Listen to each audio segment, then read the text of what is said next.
all, and welcome back to another episode of There's Danger Here. I'm Leilani, and today I'm going to bring a fairly well-known case to you guys. It is an English case, so let's get into it, shall we?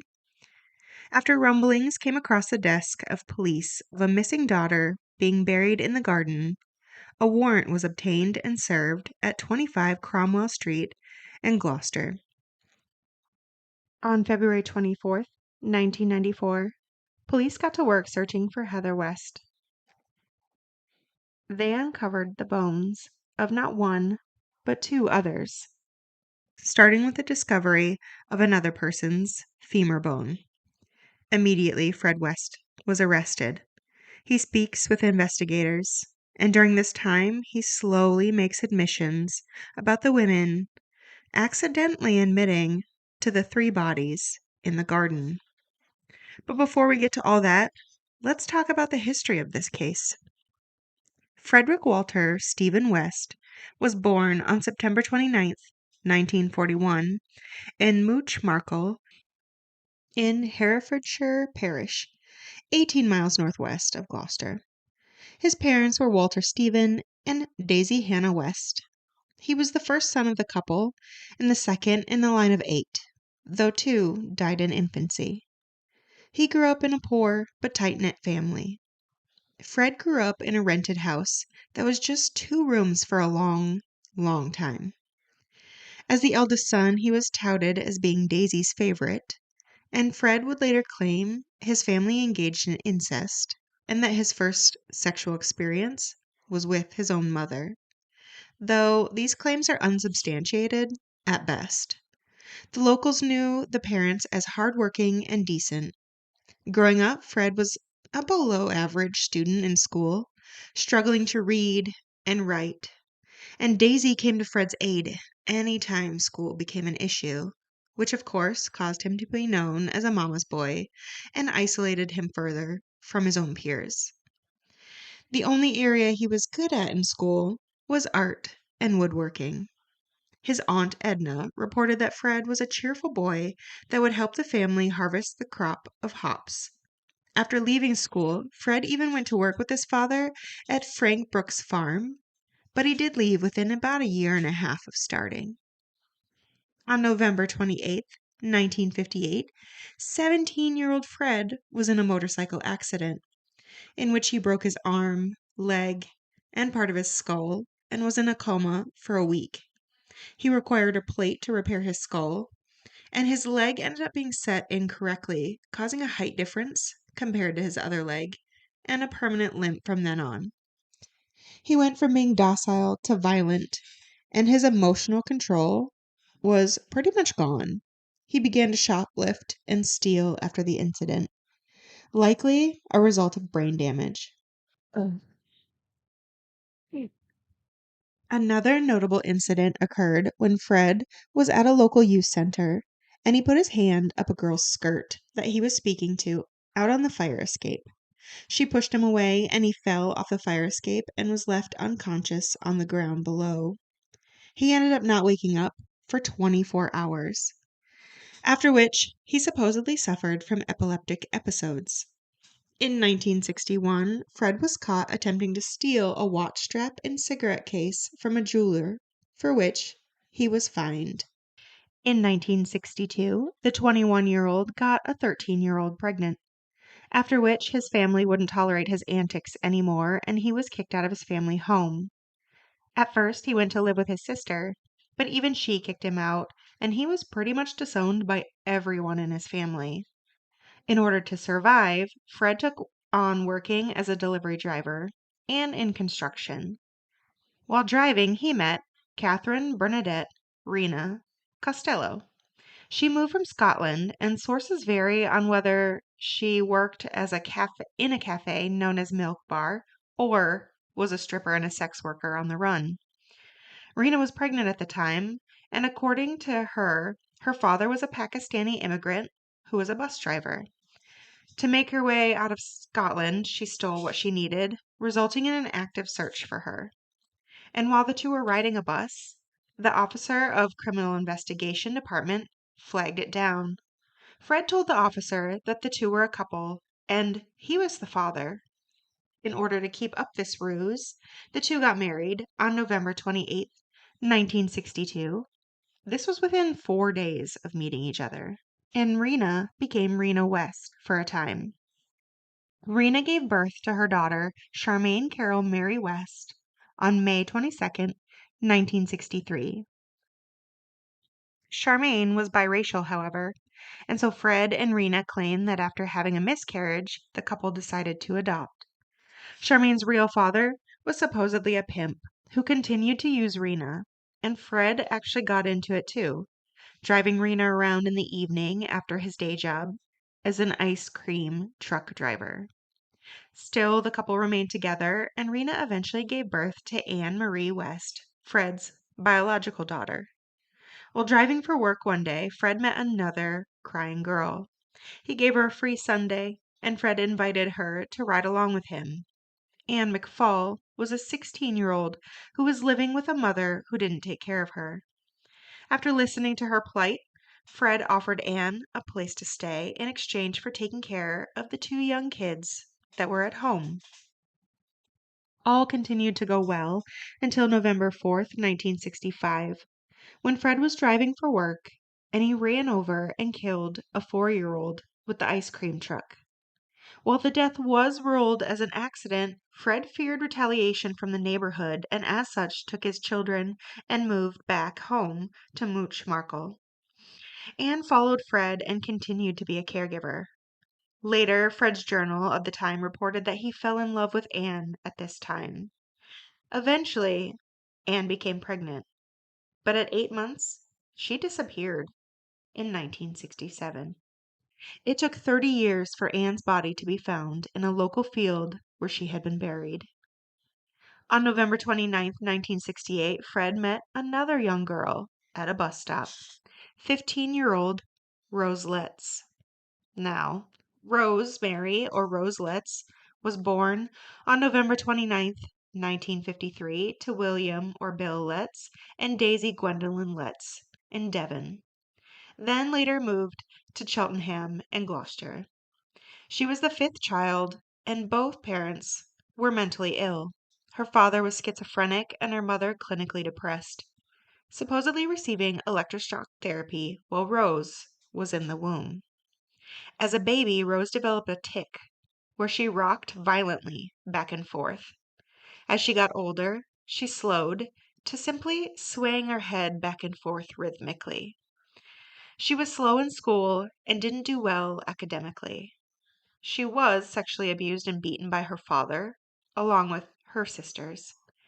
As such, she quickly learned what it took to remain on his good side, becoming an eventual master manipulator.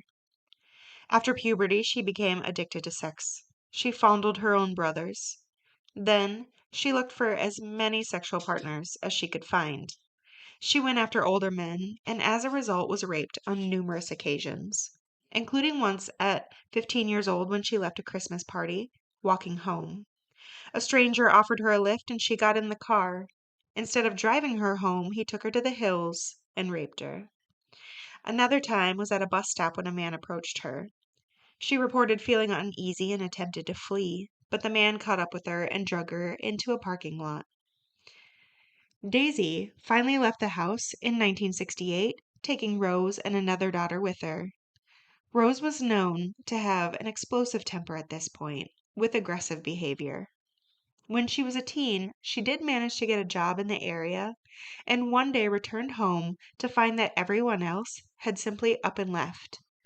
Rose reported later that this abandonment had a, quote, devastating effect, end quote, on her. At 16, Rose moved back with her father. It was at another bus station that she met Fred. Rose began to trust Fred, though she did keep the relationship hidden from her father. Fred and her shared the same sexual appetite, and after meeting, they immediately formed a strong relationship. Soon, the small family moved into 25 Midland Road in Gloucester. A year later, the now 16-year-old Rose moved in with Fred. On October 17, 1970, Rose gave birth to Heather Ann. 2 months later, on December 4th, Fred was sent to prison after failing to pay several fines that had been accumulating for his continued thefts. During this time, Rose began to beat her 2 stepchildren. Later, Anne Marie would report that during the beatings, Charmaine refused to cry, which of course would intensify her beatings. By June 1971, while Fred was still incarcerated, the 8-year-old Charmaine disappeared. Fred was released shortly after, on June 24th, 1971, and when he returned home, Fred buried Charmaine in the house's coal cellar, then filled it in and built an extension of the kitchen on top of it. When asked about where she had gone, Fred and Rose began telling people Rena had taken her away. But when Rena showed up to visit, that made their story more difficult to believe. So shortly after, Rena herself disappeared.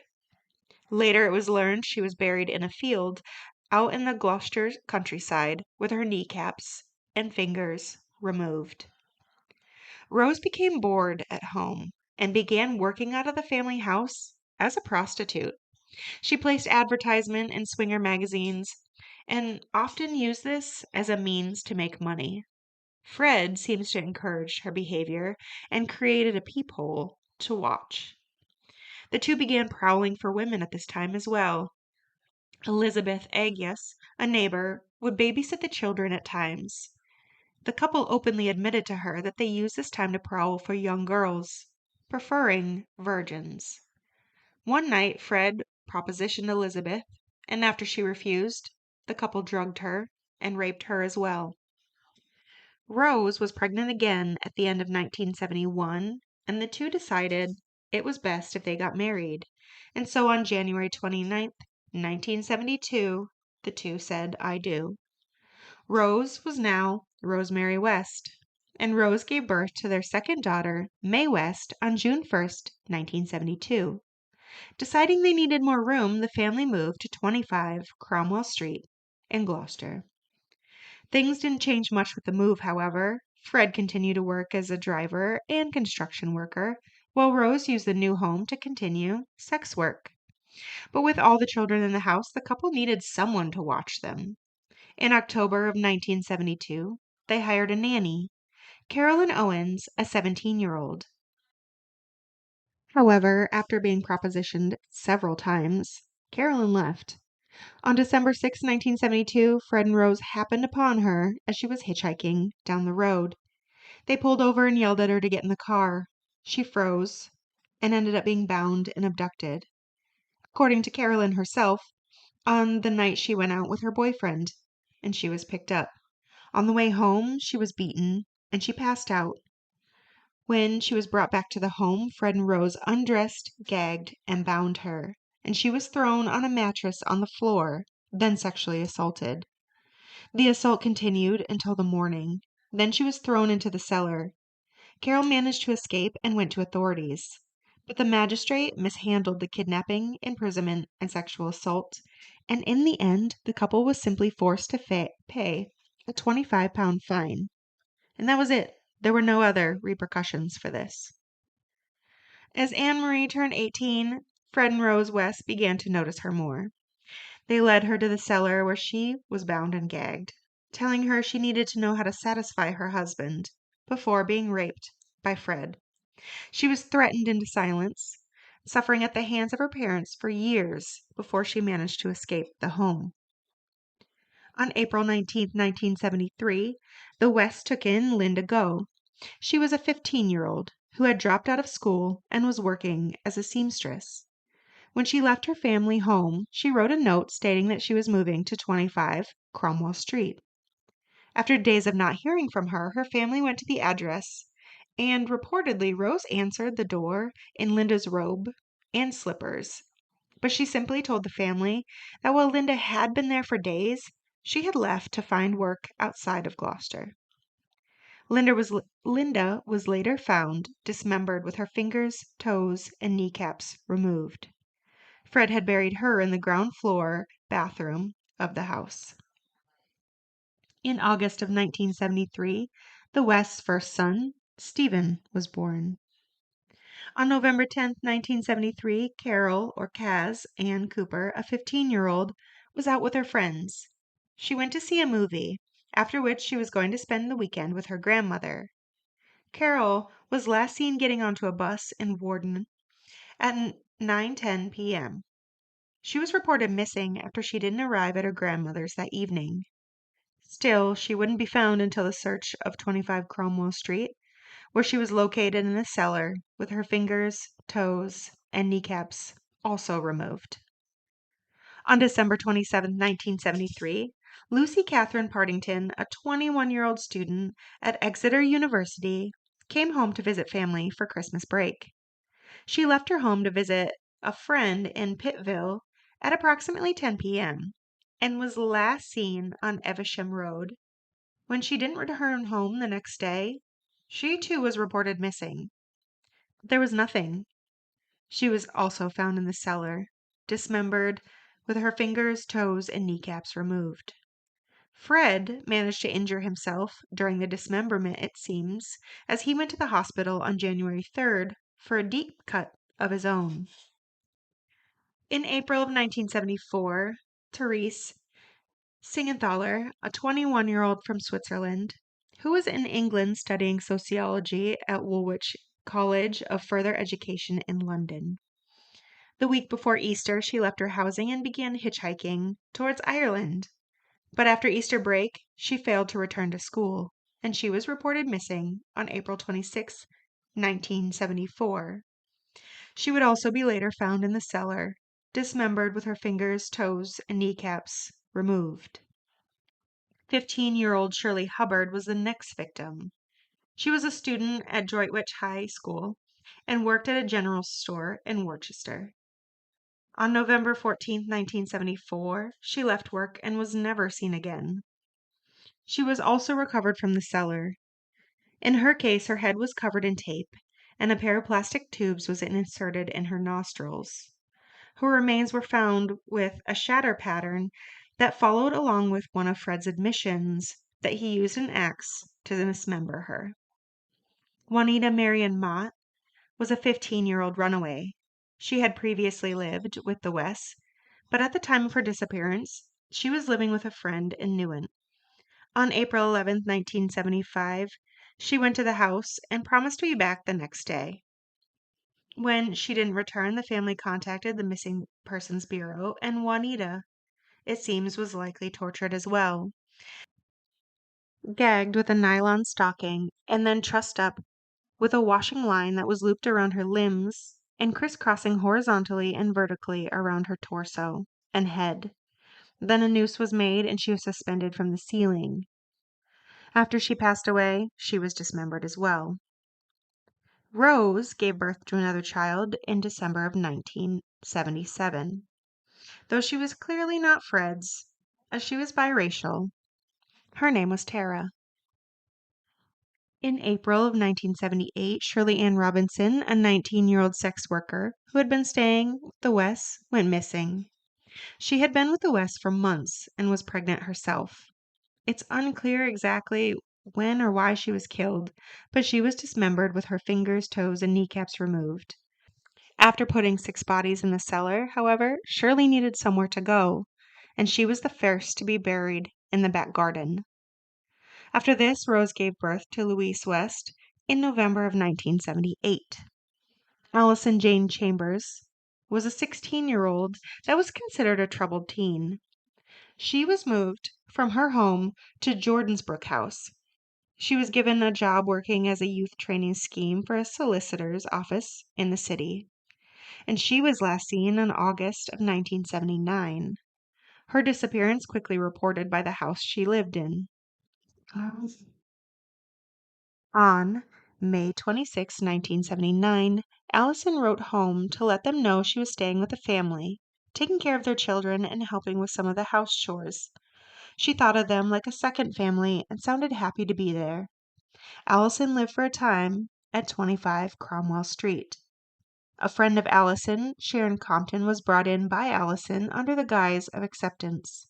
But within weeks, both were forced to engage in sexual activities.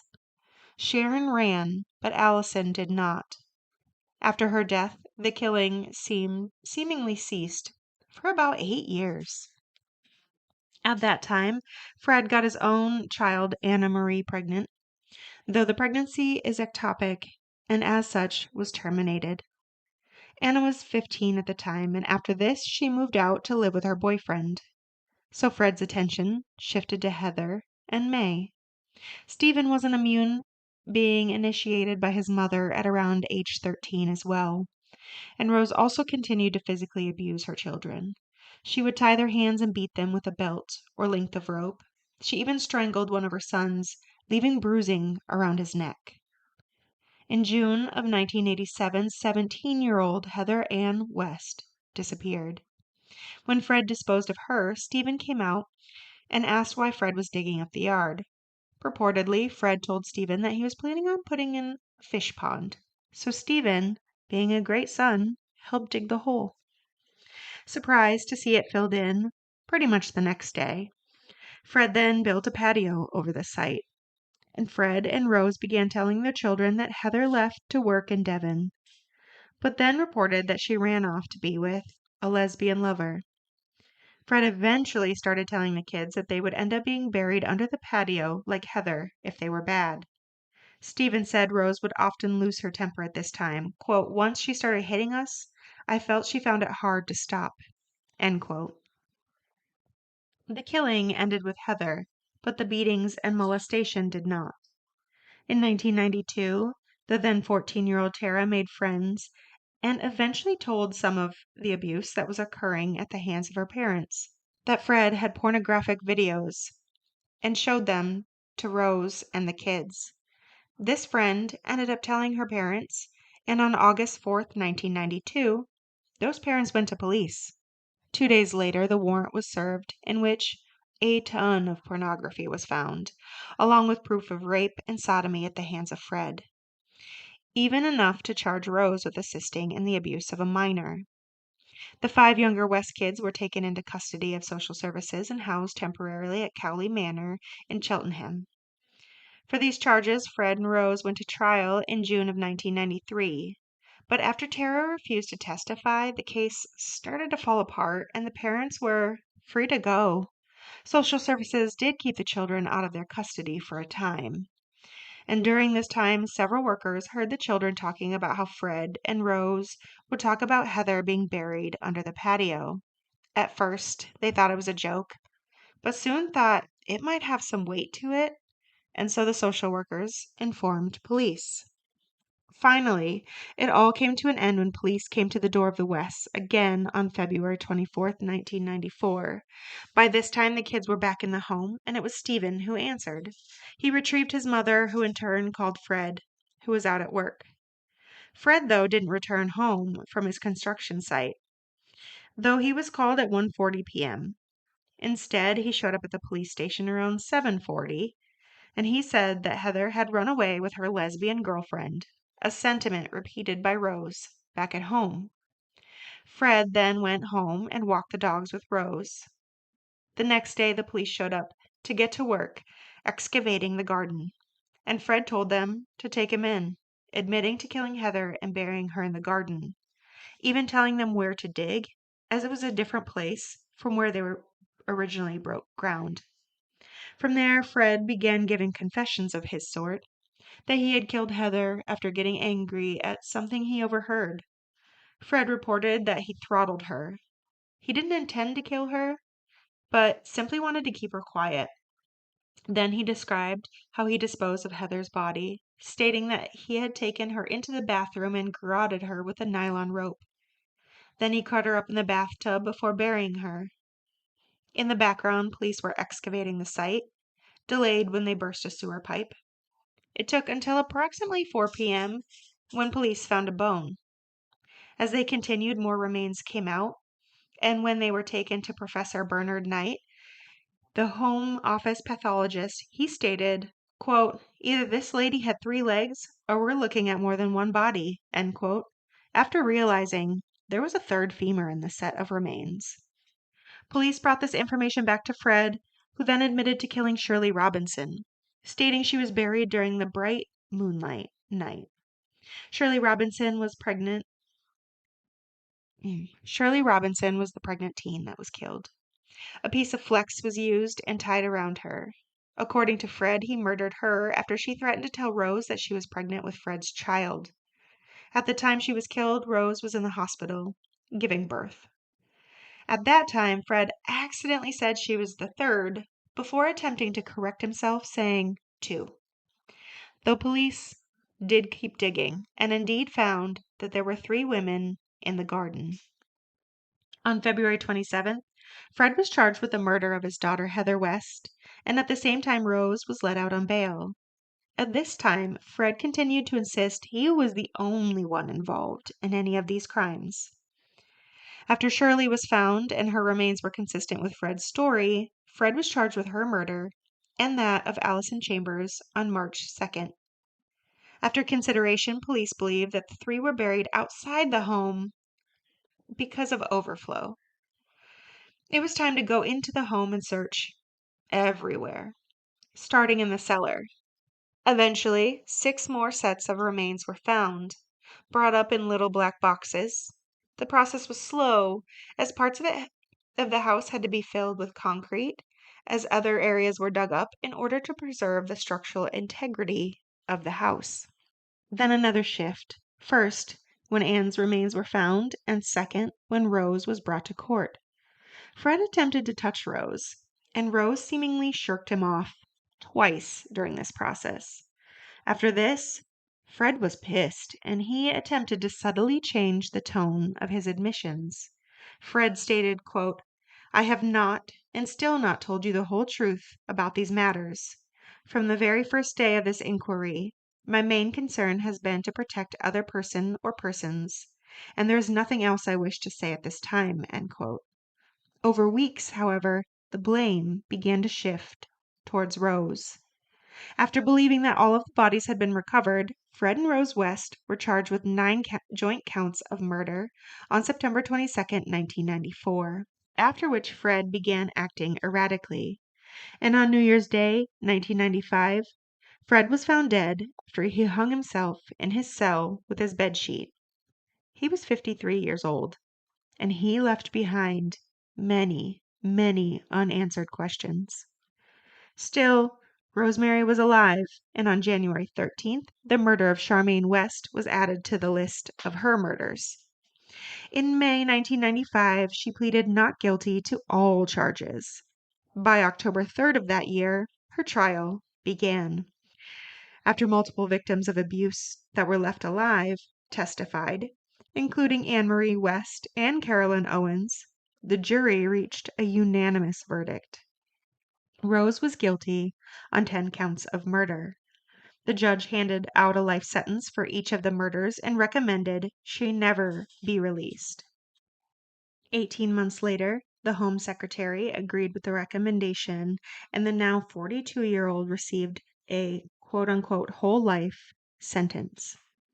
According to biography.com, quote, Rose immediately refused to accept her fate and launched appeals in 1996 and 2000. She claimed variously that new exculpatory evidence had come to light, then that huge media interest had prevented her from receiving a fair trial. The 1996 appeal was rejected, and in 2001, Rose announced she would no longer be appealing her case, but maintained her innocence. She remains incarcerated in a prison in West Yorkshire. Rose was again in the focus of media attention in January 2003 when it was claimed that she was to marry Dave Glover, the bass player of a rock group Slade, following a courtship via letters. Glover disputed that there was an engagement and said the media attention over his letters to Rose had cost him his position in the band. End quote. In October of 1996, 25 Cromwell Street was demolished. And with that ends the case of Fred and Rose West and the atrocities that occurred there. To all those out there listening, be careful. It's a dangerous world we live in.